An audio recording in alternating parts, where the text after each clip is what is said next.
Hey everybody, Kartik Subramaniam over at ADHI Schools. Welcome to your real estate tip of the week.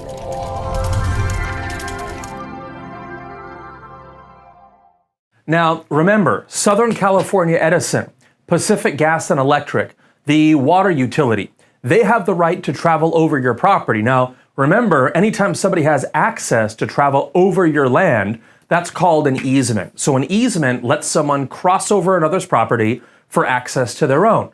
Now, sometimes you might have a circumstance where an entity or a person or a company has the right to travel over your land and they don't own any land around yours.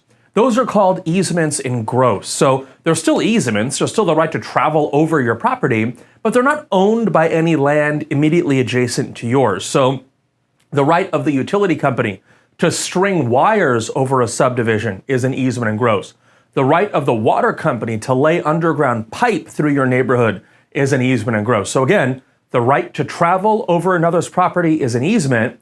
The right of the utility company to string wires or to lay pipe through your property or come onto your property and read your meter, those are still easements. They're just called easements in gross.